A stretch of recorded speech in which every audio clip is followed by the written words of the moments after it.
Good evening and welcome to the Monomoy Regional School Committee meeting for Thursday, September 11th, beginning at 6:30. I'll call the meeting to order at 6:30. The first thing on our agenda is the approval of meeting minutes. We'll do them separately. July 10th, 2025. Ms. Gray? I'd like to make a motion to approve the meeting minutes for July 10th, 2025 as presented in our packet. Do I have a second? Second.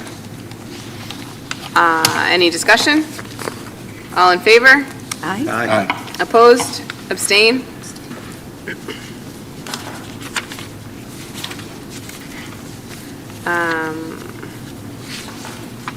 August 14th. Ms. Gray? I'd like to make a motion to approve the meeting minutes for August 14th, 2025 as presented in our packet. Do I have a second? Second. Any discussion? All in favor? Aye. Opposed? Abstain? Abstain.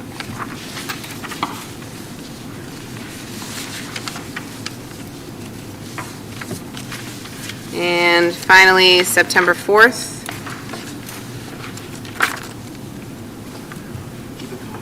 Oh.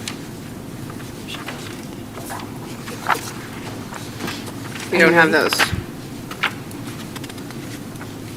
All right, we'll move that to the next meeting. All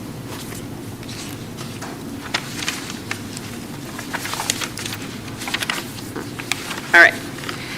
Moving right along, our Monomoy Regional High School student representative will join us next, at our next meeting. She will not be here tonight, but we are looking forward to that.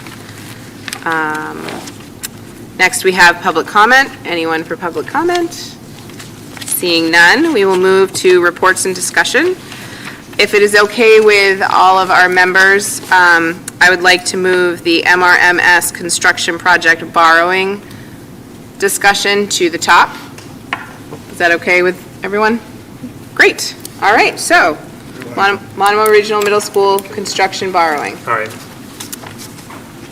Good evening, school committee. Mike McMillan, school business manager, and I'm joined by Paul Donlan, our district treasurer, here to discuss the borrowing related to the construction project at the middle school. As you may recall, we have already received your approval and approval at the towns of Chatham and Harwich and at the ballot in Harwich for the district to borrow funds to provide funds for this project. We've been working with our financial advisor and our bond counsel on the exact process to follow in order to borrow those funds, and we started to expend money. We've not got to the stage. We're right now out for bids. We don't know exactly how much the total project is going to cost, and we won't really know that until it's complete. But we have started to spend money on the architects and the designers and testing and so on. And so we would like to borrow money now in order to plug the gap of the money we've already spent, and also to cover funds for the next few months as the project starts to ramp up. So we talked to the financial advisor on how best to balance borrowing funds to cover our costs now without borrowing so much before we've really, taken on more debt than we actually need while we wait for a better idea of how much the total project is going to cost. So their advice in working with Paul was to take what's called a bond anticipatory notice. It's a bit like a bridging loan. So they sort of loan us money in the short term in anticipation of us going out for a larger project debt. So when we actually go out for the full project, say that's 9 million, and we'll do that once we have a better idea of the total cost of the project. So we working with our financial advisors, we went out to the market and did the procurement, which we kind of say to everybody, hey, we would like to borrow $5 million. What's your best rate? And the best rate we got back was 3.75%. We had 3 bids, and 3.75 was the lowest. And so that's from a company called Truist Investments. Right. So, Paul, I don't know if you want to add anything to... Just that one of the reasons why we did this was for the E&D. We thought we weren't going to be able to recoup those monies that we spent before June 30th. But there is a clause in the borrowing, if you go till September 30th, you can recoup those monies, and so you don't have to dip into your E&D for fiscal year that ended June 30th. So that was one of the main reasons why we did it.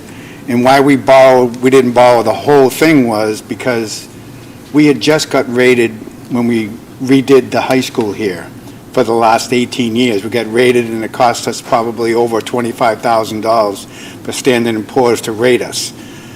They were going to do that again. And so we went out as an unrated. We borrowed as much money as we possibly could to be unrated. We paid a little bit more, but it's only a band, so it's only for 1 year.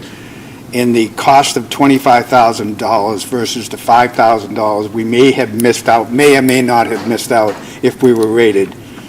Michael and I decided that was the best way to go. And we were able to protect our E&D, whatever that's going to be from June 30th till the end there. So that's the main reason why we did it, to pay ourselves back, protect the E&D, and not spend money that we didn't need to have to spend to get rated again. So here we are. Okay. With a lot of motions. Here, let's see. And then, so just, and related to that, part of the idea is, so, we're also working on the roof project at the middle school, and we'll be in a place to borrow for that within the next sort of 12 to 16 months, hopefully. So if we're able to borrow for both projects at the same time, we'll get a better rate. So that's another option we just want to keep open. So we didn't want to go out and borrow everything right now. Instead, wait until, a little later down the line, and we might be able to borrow for both two projects at the same time, and we would get a better. When we do the permanent borrowing, we'd get a better rate. So that was the other factor. So all those combined, E&D, the cash flow, and the future potential for combining projects was how we got to where we are. And we work with Hilltop, the top financial advisors, and they are a district's financial advisor, and this was also one of their recommendations. And so they come up with a recommendation, we go out to the market, and they give us a quote, and we get a good offer. So we started the process of agreeing with that vendor, and we then pass it all over to our bond counsel, who produces this weighty tome of documents for you to approve. And so there's a number of signatures subject to your approval that the treasurer and the secretary and the chair will have to make on all this documentation to approve, to ensure that the borrowing can go ahead. And it's all subject to these votes. So the wording in the memo, there's a long, extensive vote in this memo. I did check with the bond counsel, and they said you can just read out the motion in black, and that will capture the entire motion, all the votes that are required. Okay, so I think we should, is everybody there? Because I know it's further in our packet. Oh, yeah, of course. Thank you. I think it's after some of the. Just about at the end.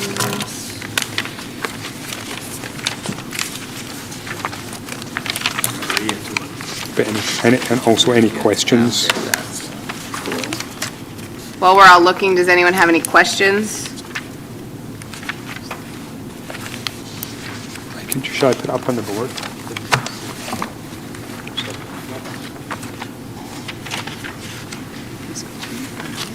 Yeah. What he's got there, so we can look for it. You got it? So that's what it looks like while you're looking for it. Go back this way.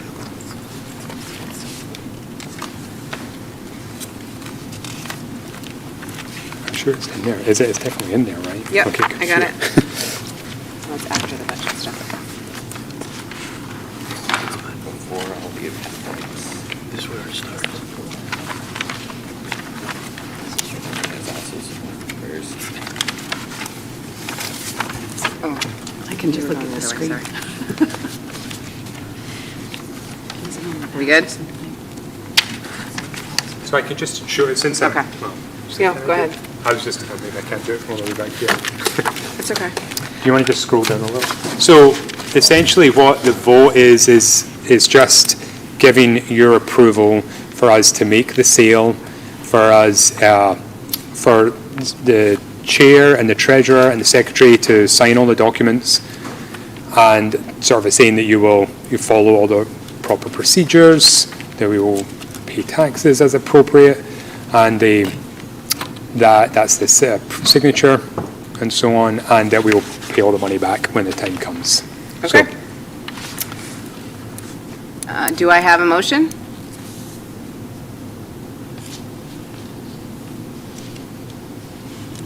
I will make a motion to approve the various votes prepared by bond counsel for the district and presented to the meeting, which votes approve the sale of $5 million of general obligation bond anticipation notes to the successful bidder, establish the terms of the notes, and make other determinations as required by the general laws, federal tax laws, and federal security law.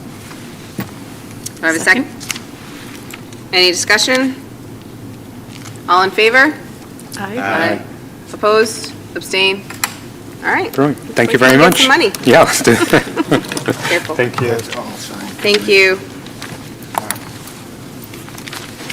All right, so, how many packets all? I think it's here. Okay, so the next thing on our agenda is the voting items from the August 14th MRSD agenda. So we just need to re-vote.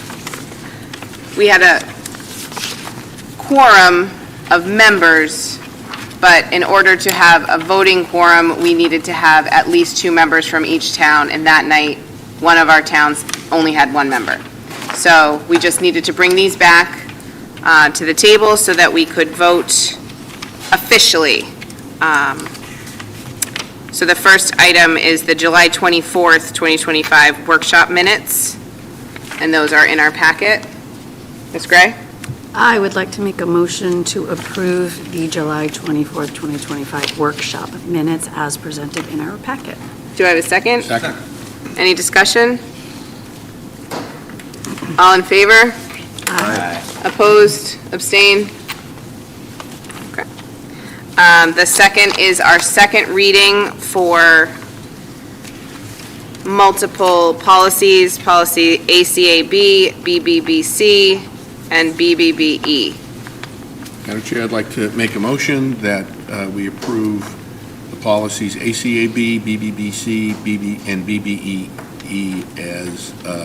as presented. A second? Second? All in favor? Aye. Opposed? Abstain? Okay. And then the prior year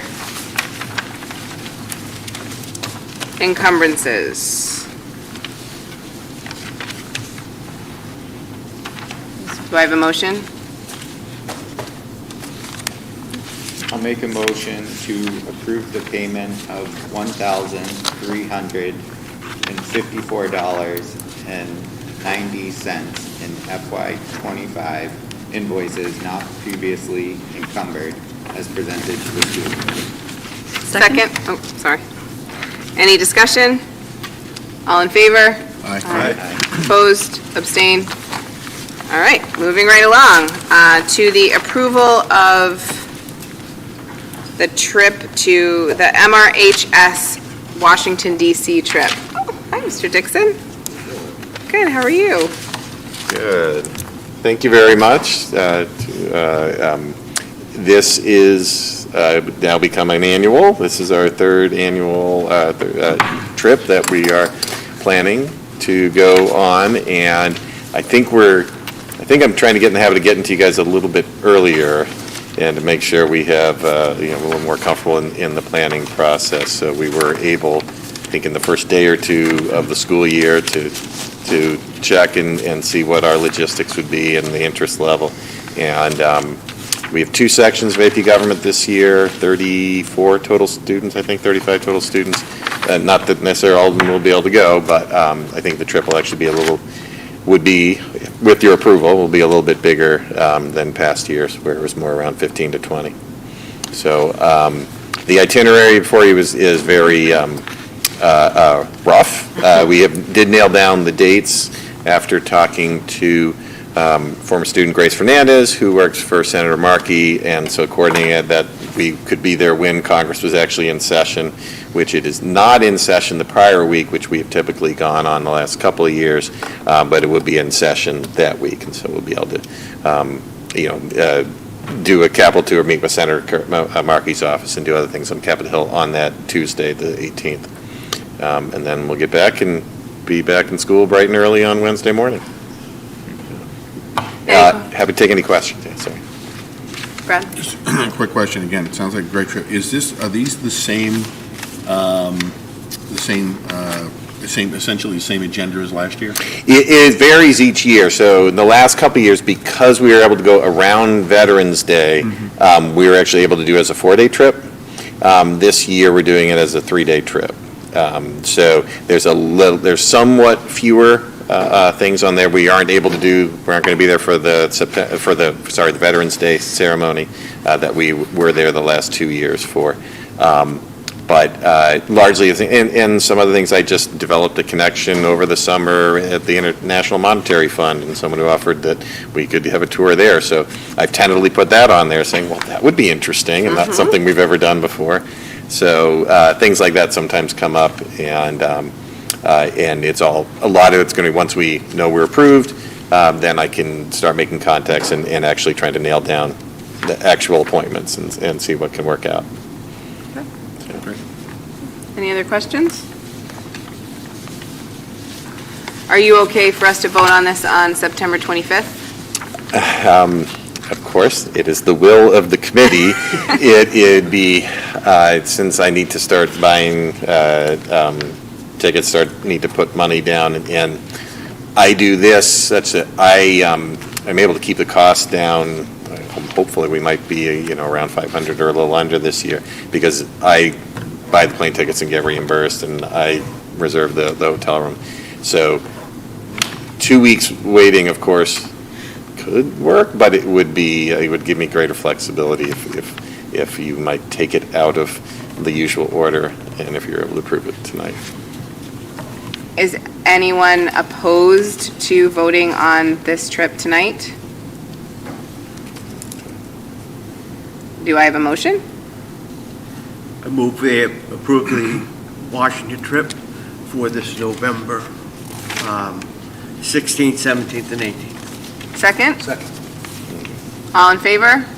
Aye. Opposed? Abstain? All right. Thank you Buy some so tickets. much. I appreciate your indulgence. Please come back and tell us about it. We will. Or have I the think kids we do can. that. You did last year. I think we have. Yeah. We'll plan to do so. All right, awesome. All right. Thank you. Thank you.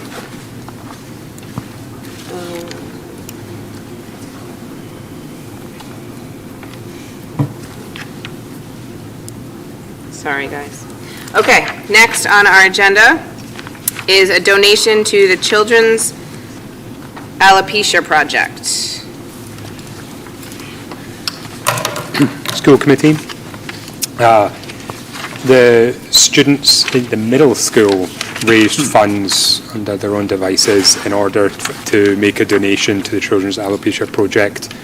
It's gone through the student activity account, because that's the mechanism we have for managing students' money. And technically it's the students' money, so they can, in theory, do whatever they like with it, but we just come to you so you're aware of it and you can give your approval before we make any donation. Any questions?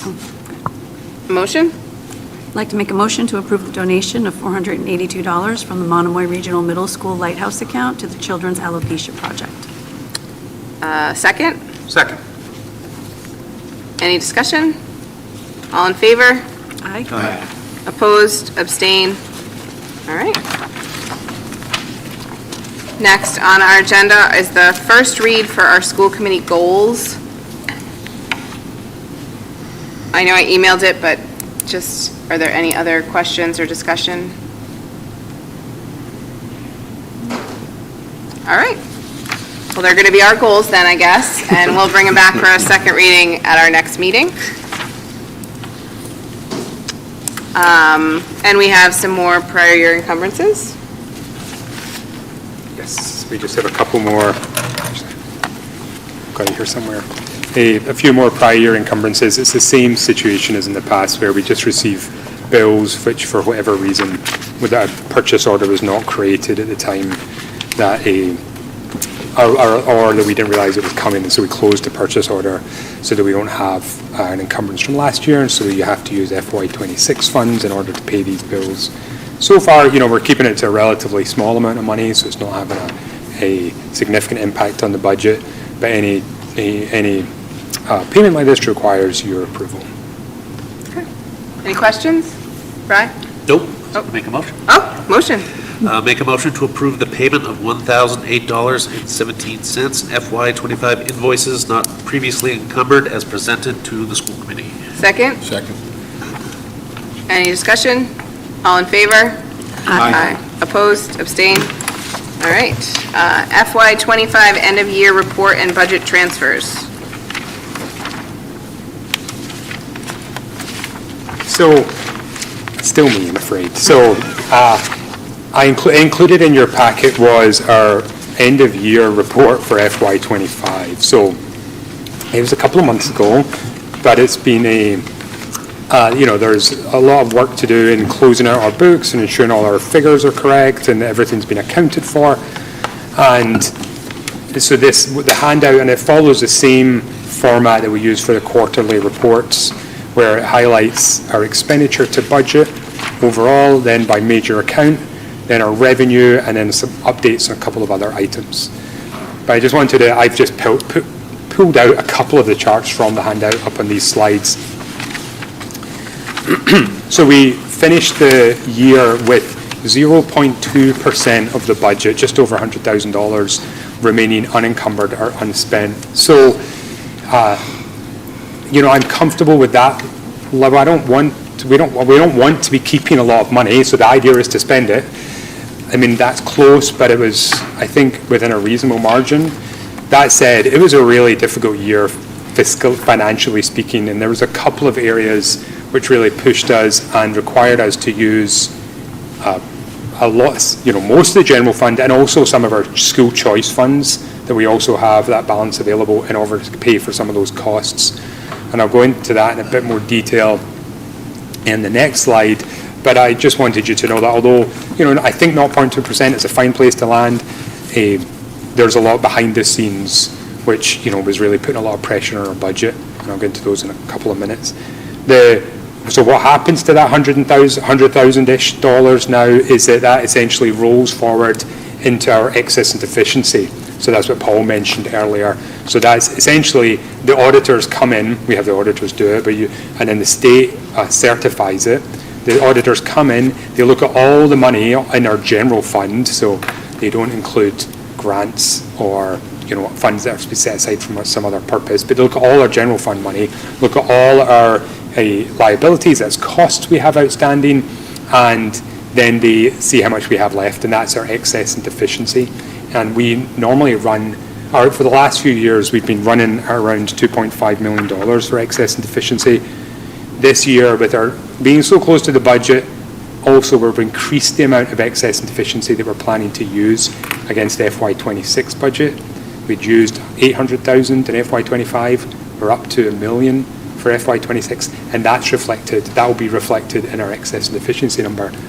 And so that will come down by my estimate, but not, the auditor's not come yet. By my estimate, it'll be around 1.8 million. So that's, I think around 2 million is a good place to be for excess and deficiency. And I think, maybe we're a little lower now, but, that was a decision we made to increase our reliance on it, use some of those excess and deficiency numbers up in order to offset the assessments for the towns. So that, that decision combined with the sort of low ending number is why we're getting to a lower excess and deficiency to offset next year's budget. And so obviously you can't just keep going down. Eventually that runs out. So that's something we'll discuss when it comes to our doing the FY27 budget coming soon. So just to get into a little more detail on where their expenditure was higher than we expected. So there's a couple of places, there's a lot more detail in the report, but a couple of places I wanted to highlight. One is our programs with other districts, which is, I don't have the pointer, but let's see, it is 1, 2, 3, fourth bar down. So what this chart shows, this is listed on the left, is all the major accounts. So that comes from the state's chart of accounts. So it's not a perfect breakdown, but it's one that's consistent. It's used by all the districts, it's used by other districts, so we can compare ourselves, and it's done historically, and there's definitions out for it. So at least it gives us this consistent, reliable mechanism to break down our budget.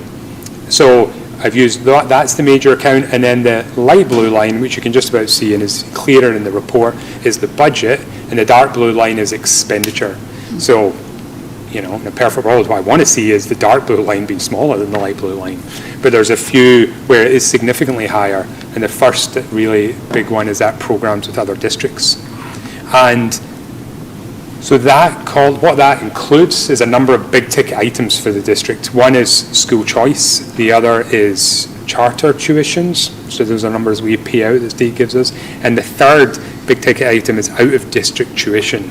So that is Monomoy students who we are not able to meet their needs in the district, and we send them to out of district placements, special education placements. And the excess is all from those out of district special education tuitions.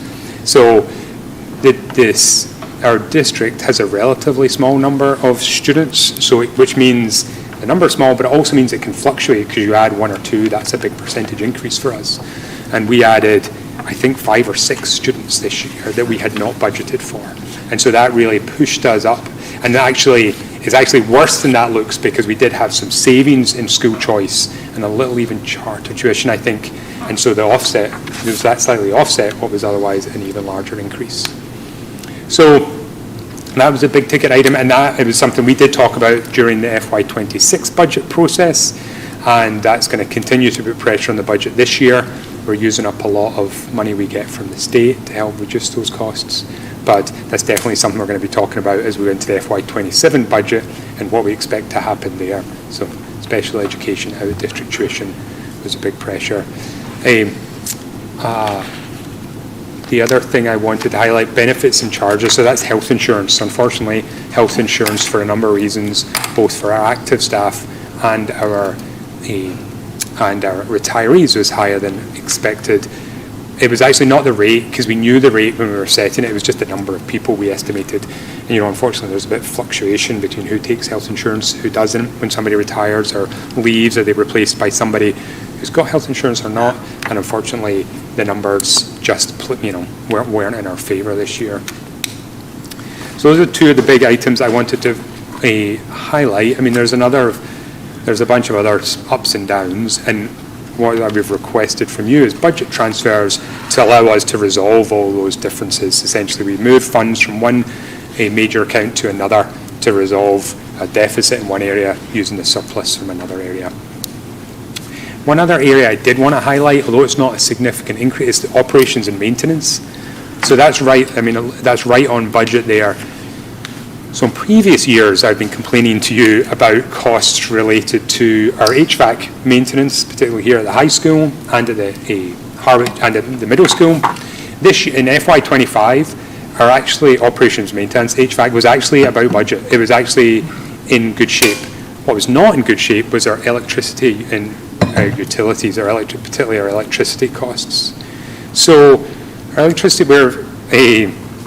we've had some elevated invoices from EverSource.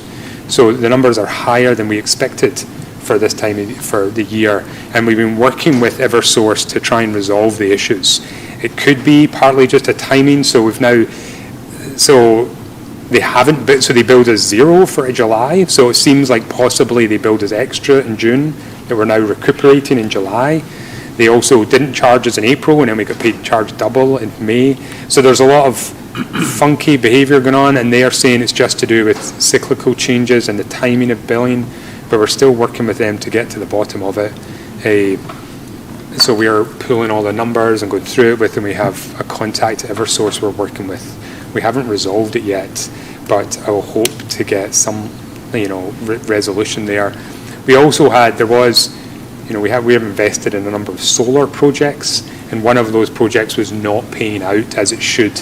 And so CVEC, that's the organisation for the Cape that works on those solar projects on our behalf, has been working with Eversource also on that, and we did get a cheque for $40,000 a few weeks ago, which was solar credits that we should have been receiving last year. So that will also have reduced the costs. But so what slightly masked this issue for me was I knew utilities were going to be up because the rates were up. So we are paying more anyway, but there also seems to be this billing issue going on with Eversource that we're trying to work to resolve. But that put pressure on that budget account. And we also, I used school choice funds as well to help offset those costs so that we wouldn't be using all the general fund. And that if we do recoup some of the benefits, we can recoup it back into school choice. So that $40,000 will help offset those costs from school choice. There was one other, that's utilities, and then there was one other, and then I'll be done, I promise. But so there's other teaching services, which is 6 down. So we saw a big increase in our substitute costs again. So it's been really so in 23, it was real, our substitute costs were very high. And then in 24, when I was preparing the 25 budget, they were much lower. They were much more in line with historic rates. So I was like, that's great. We're back in business. It's not going to be too high again.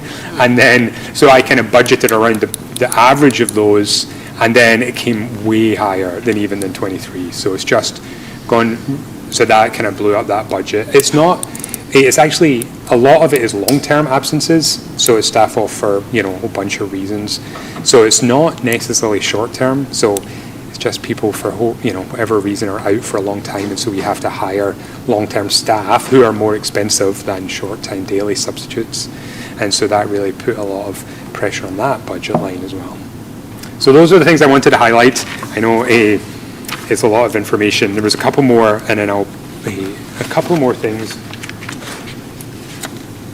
Come back. So just before we go on to that exciting page, that I just wanted to highlight our revenue is, exactly where we expect it to be. There was a couple, Medicaid was up, which is good, because that's money we get from the state for services we provide to students.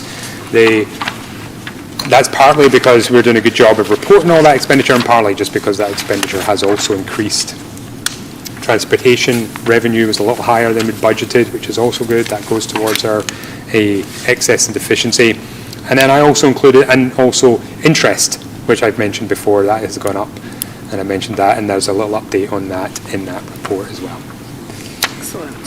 So what now I'd like to request, unless of course there's any questions, is your approval for these budget transfers to resolve deficits in the various major accounts. Do we have any questions? All right. Do I have a motion? Make the motion, Madam Chair, to approve the fiscal year 25 quarter 4 budget transfers as listed in the memorandum provided to the school committee. Do I have a second? Second. Any discussion? All in favor?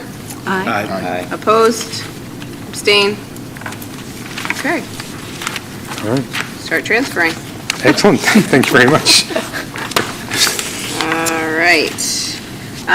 So then we are moving on to the district treasurer recruitment. Yes. All right. I think this is my last item almost. Yeah. Okay. All right. So thank you very much. Thank you for your patience so far, school committee. So I have one more item, which is that Paul Donlan, our treasurer, who you don't get to see very often, he's here this evening.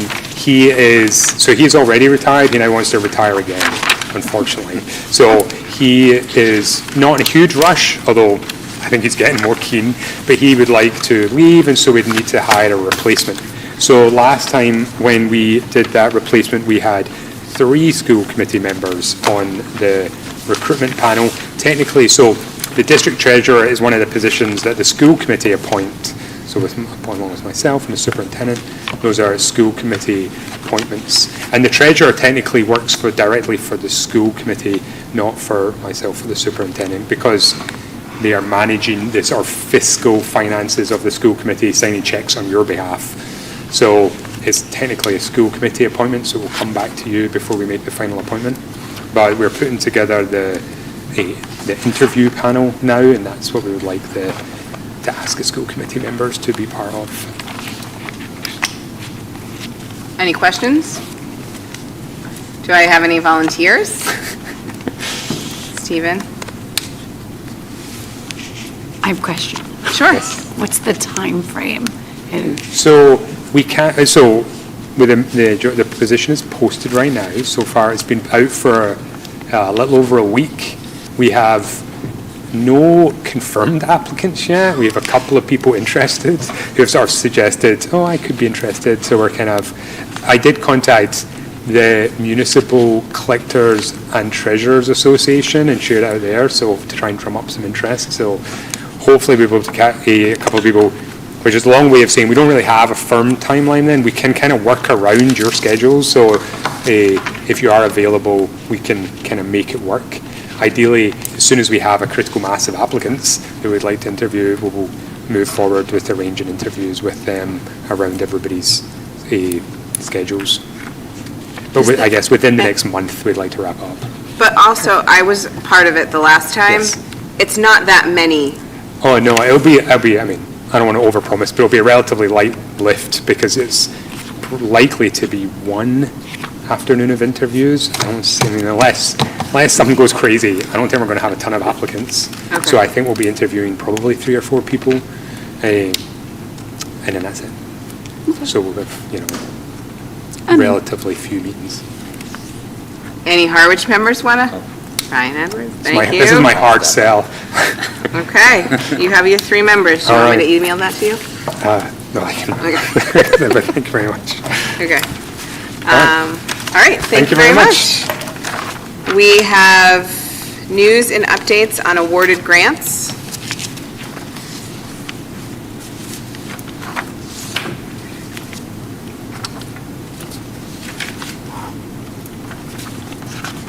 Good evening, school committee. I'm just going to hook my computer up. You have in your packet the full brief on it in the digital form. It did not have the full brief, so you have all the pages now in the hard copy. But I'm Robin Millen, Assistant Superintendent of Curriculum Instruction and Assessment, and I think I have some good news for you all today.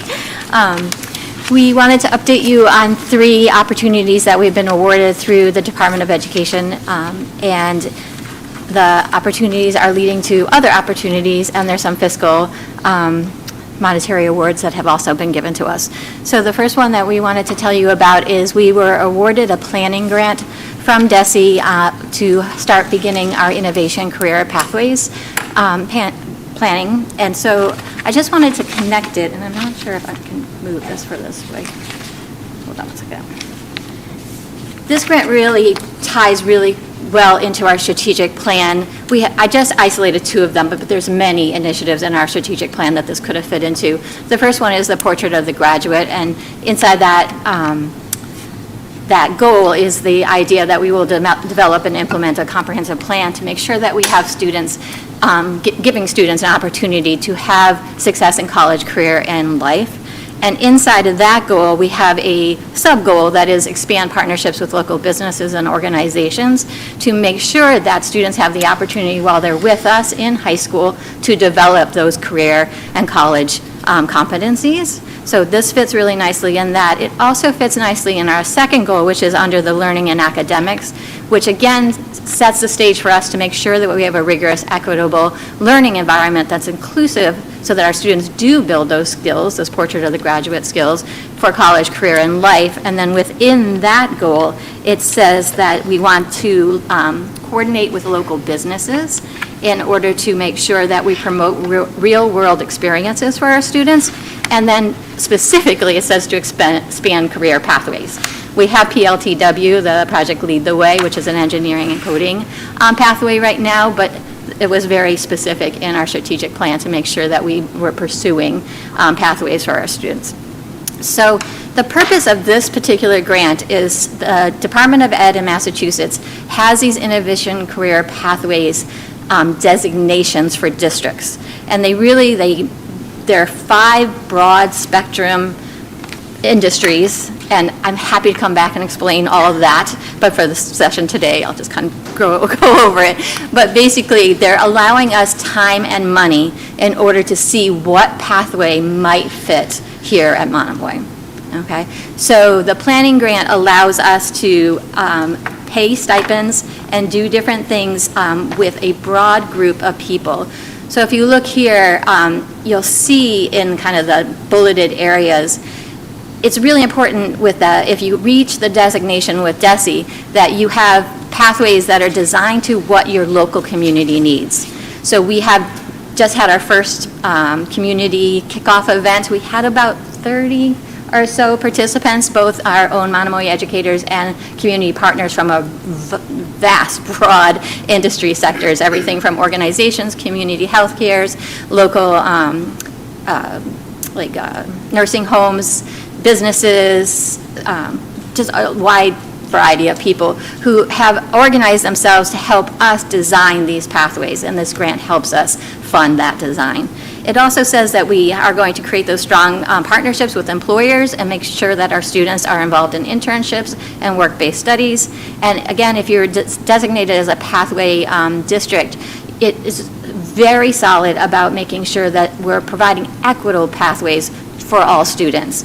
So we've had a couple of conversations with different districts who have been in this process with DESE and have designed pathways. And one of the ones that stands out for me is in Fall River. You know, one of the internships, they had a pathway in business and finance. And they were sending students out to the bank to do their internship and their career work at a bank, at a local bank, I think it was Merchants or something like that. And they realized that the students whose first language was not English were not getting placed in the bank.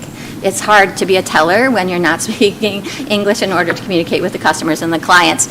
So part of the pathway, if we are chosen beyond this initial stage that they put into their grant, was to make sure that they could pay for translators to go with the students, so that that equitable environment was there for all students and that you were eliminating any barriers to any student that wanted to take advantage of the pathway programming. So those are some of the elements that we will be designing, but the grant itself allows us for $11,000, just a little over $11,000, to pay stipends for instructional leaders, so our own staff who are working on two areas of planning. One, what pathways may we want to implement here at Monomoy out of the 5 sectors? What is the curriculum that we have to coordinate with the pathway? So it's not just an internship program, it's actually a designation and a curriculum, and it will be a career curriculum that we can offer to all students taking various courses in the pathway, or we can also design it so that if somebody's really interested in, say, business and finance, they take the full series of courses and they designate, they get a designation on their diploma that they finished with the designation of the career pathway. So we have money to pay for people this year to do the kind of planning stages of that. We also have talked very closely, or we talked a lot with Sherry Ann Armstrong, who is our career and internship coordinator here at the district. And this type of programming takes a lot of meet and greets. Like, she needs to be out there, she needs to be talking with people, she needs to be saying, okay, here's this appointment, this child's going to this interview, we need to get them there, all of that stuff. And it's causing a strain on the clerical part of it, like making those appointments, making sure kids get reimbursed for mileage, or we make sure their mileage is accounted for, or like all of those things. So DESE allowed us to put some money initially into this planning grant to help expand those partnerships and build on those appointments so Sherry could get out and about as we start trying to figure out what sectors we're going to be interested in planning for. And then it also has about $500 for supplies. And so the total grant award was about $15,000.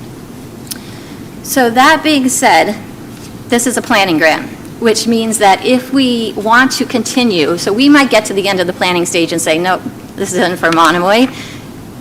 Based on the excitement we had the other night in the room, I can't imagine we're going to get there. I mean, people were really interested. We had senators there, we had local politicians, we had the town administrator from Harwich, we had a representative from the Human Resources at Chatham. Like, people were like so excited talking about this, really into it. So we, if we design this year and we just get chosen as a designated district, there is a secondary part of it, and we have to go through all these steps to get there. And again, I'm not going to read this all to you. It's all in your packet. But we have to design at the same time we are asking for grant money for implementation next year. So it is a continuation grant. That's great, as long as everybody has money next year and everybody has funding next year and all of those things. But we think it's worth the opportunity and to try this. And really, the state has also issued us a consultant that's working with us so that they can help us along, making sure this is really a deep, sustainable pathway that we can offer to our students. So right now, we have started designing for business, finance, and also healthcare and social assistance. But we just sent out a feedback survey to the community partners that were there the other night to see, like, after they read, we're working with Mass Hire and MIFA and some of those others too. So after we gather all that information, we will again start working on the design and making sure those are the two industry sectors that we really wanted to go into. There was some debate at the meeting the other night. Healthcare and social assistance was a slam dunk. People were like, absolutely. But there's some other ones that were like green energy is one of them, sustainable energy is another. So we'll see where it comes in. But right now, we're looking to design for a 2-year implementation phase. So the first industry sector next year, it's about a $75,000 grant from the state to implement. So we would do one sector next year, and then there's a $50,000 grant about the third year, and we'd probably implement the third year for the second sector, maybe. Depends on where this goes from. So we do have a measure of success. We would really like to design this. It does start in 6th grade. We'd like to actually start it in 5th grade. We have a program that we opened this year at the middle school that feeds really nicely into this. So starting in 6th grade, if we are successful in obtaining the designation, we would start it in 5th or 6th grade. We would have industry sectors aligned by FY28, and then we would make sure that we were charting the number of students who were taking the pathways. And again, it would be measured in 2 ways. Students who are just dipping their toes into it, seeing if they like business and finance, or clean energy, or healthcare and social assistance, and then also that designation to the diploma pathway. So I'll stop there for this first one. Any questions about this pathway and this grant? Questions? I just have a question about the designation. What does that ensure once you graduate? So what does it ensure? Like, what does it translate to? Is it college credits? So Is in it- the pathways, there's 2 things that has to happen. So one, there has to be 2 technical courses and 2 advanced courses. So we're looking to put in the technical courses, there'll be like certifications, and we have to determine what those are. So maybe in finance, it would be a Microsoft certification, or some sort of accounting or finance certification.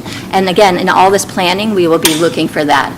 And then in the advanced classes, like Fall River designed a 2-year dual enrollment program with their local community college, and then a 4-year dual enrollment program with Mass Maritime. So we'd be looking for those to be. So again, if you took all those classes, you'd come up primed both either for a career, like stepping into a career and having things on your resume that you could say, and also going into a 2 or 4-year, university or college as well. Any other questions? All right. So the second thing I wanted, before I talk about the PRISM grant, is we just were told just a couple of weeks ago, and we just met with DESE just this week, all these things are coming at the same time. We were told that we were awarded 14 tutoring seats through the state for ELA literacy at the primary level. So that is, we applied last year at the end of the year. I wasn't really sure if we would qualify for the seats and whether or not they would even entertain them. So what that is a tutoring for ELA, for right now grade 1, and we have 12 seats in Harwich and 2 seats in Chatham. It is a virtual tutoring, but it's 3 days a week for 30 minutes, and it opens up time for our interventionists and our acceleration staff beyond that now, so we can have a broader number of students that are being serviced. So we're working right now to work with Amplify, who is the consultants that we were assigned to find students, A, who can do online tutoring in grade 1, and then B, who would benefit from 3 times a week, which is what we call like tier 3 intervention. So we're really excited about that. Jen Kelly and Christy Catone have been meeting with Amplify, trying to figure these things out, and with their reading specialists at both schools, and we'll be launching within the next couple of weeks. And if I did my quick, what Scott says all the time, matchbook math, If we had to pay tutors ourselves for the amount of hours, the amount of seats that we have, it's about $45,000 to $55,000 worth of tutoring that we have gotten for nothing, just asking. So that's that. But that ties really nicely into this grant. This is the PRISM grant. It is a Partnership for Reading Success grant, and you might have heard Governor Healy talking a lot about her initiatives for early literacy. She's put a tremendous amount of money into this area, and it has flown to us. So we tried to apply for this grant a couple of years ago, but we needed to have 3 elementary schools, not 2. And then if we only had 2, we had to get a consortium, and we couldn't find another district on Cape that would help us with the consortium. So last year, they opened it up to all schools. So we applied, we were awarded it. It does also meet the strategic goals that we have in place. Specifically, we have that promotion of early literacy development through our partnerships of families and caregivers. This grant is not only a grant for us, but it is a grant for our community providers as well. So we only applied for pre-K, knowing that we are implementing the PUPS program this year and the integrated program, and then we are reaching out. I'm going to go to the Monomoy Early Childhood Council in the next couple of weeks. We have some initial interest from some of our community partners, like Children's Place, Rocking Unicorn, and the YMCA, that they would want to be involved in this. And essentially the purpose of this grant is to provide high-quality instructional materials and professional development so that all of our pre-K students come out ready to learn in kindergarten. So it's really exciting because it's not only just for us, but it's for all of our providers that actually send their children to us. It is also highly based in equitable services. So we've been assigned 2 high-quality consultants. They are coming from an organization called TNTP, which is very well-known in our circles of education. And we're excited because the 2 that they assigned to us are specifically experts in preschool literacy and preschool assessments. So I just want to make a note here that even though it's a literacy, and preschool literacy is straight across all the content areas, so the first thing that they will engage us in is a landscape analysis of all of our programs to see what do we have, what's going well, what's not going so well, where may we need a little bit of shoring up, where may we want to look at some other high-quality instructional material resources and things like that. So it's quite a year-long process. And the funds are, again, used for some of the costs that come along with this type of work. So it does fund our instructional leadership again, so we're able to pay a stipend out for a preschool district literacy leadership team member. Last year, we only had K through 5 members. This year, through the title grant and also this grant, we're able to expand that from pre-K to 12. It does offer $67,000 worth of professional development, which is wonderful. And again, that's not only for us, but to share with our community partners. And then instructional materials and technology. They will walk us through a high-quality instructional material review. And then should we determine that we need resources, either like core resources or supplemental resources for either the integrated program or our new PUBS program, we have $21,000 of money to spend on that. So this is also, so it's a $95,000 grant that we were awarded. And this is also a continuation grant. So we will be able to do all that work this year, all those dots that are listed there, and then we will also be able to now take that implementation, have we are automatically guaranteed a second year of award, and they'll help us with implementation, not only professional development, but also the curricular resource. So we also have a measure of success there, and basically that we want to provide all of our preschool students with equitable access, whether they're in our program or in our community's program, to literacy. That's the news we have for you. Questions? Just a comment, it's amazing. It's really exciting, so congratulations. Thank you. I have 2 questions. Sure. When is the tutoring happening? Is it during school? Yes, so it's funny, we just met with them, so we couldn't fathom how this was going to work, to be honest with you. Yeah. It kind of brought us back to our COVID days. Yeah, We were trying to figure out how to do this.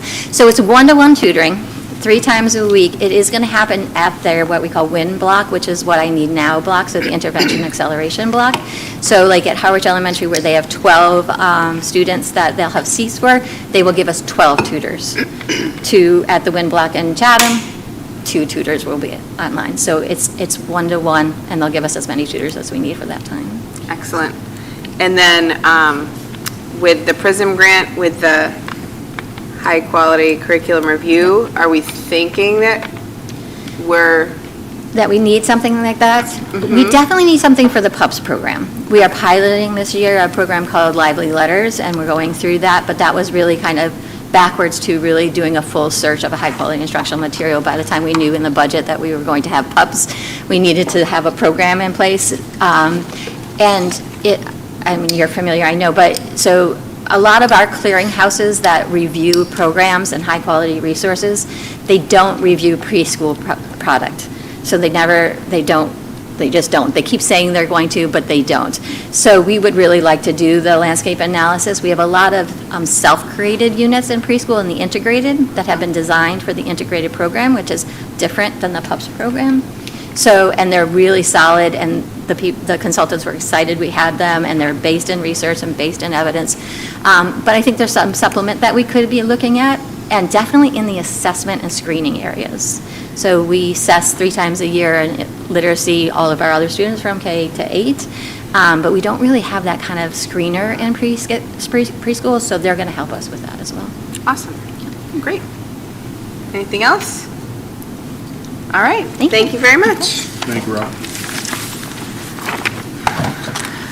Moving right along, we do not have any subcommittee representative or liaison reports this evening, so right to the superintendent's report.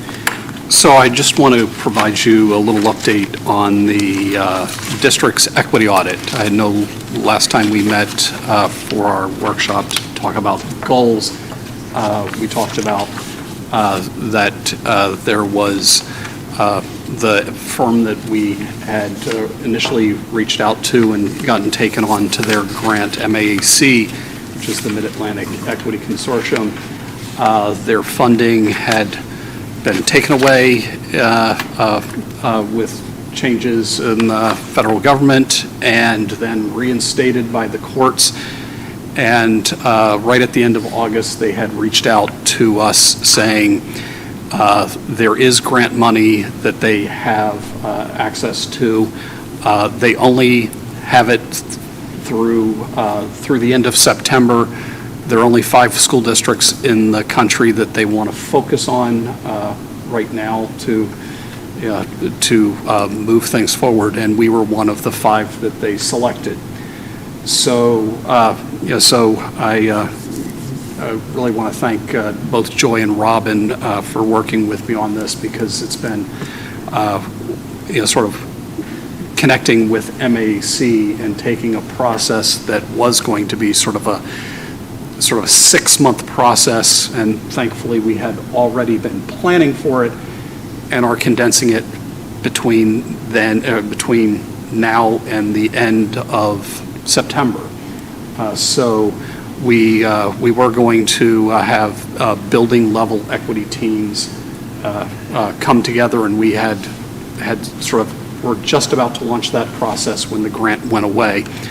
So we've met with the building principals. They've reached out to staff, and I will be reaching out to families in a communication tomorrow and on Monday, inviting families to be part of these building level equity teams.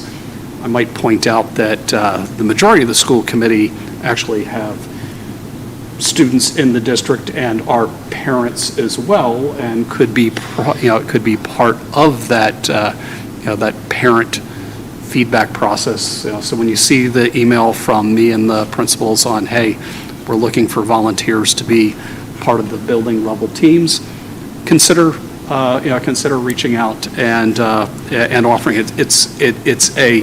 I think in the global scheme of things, it's a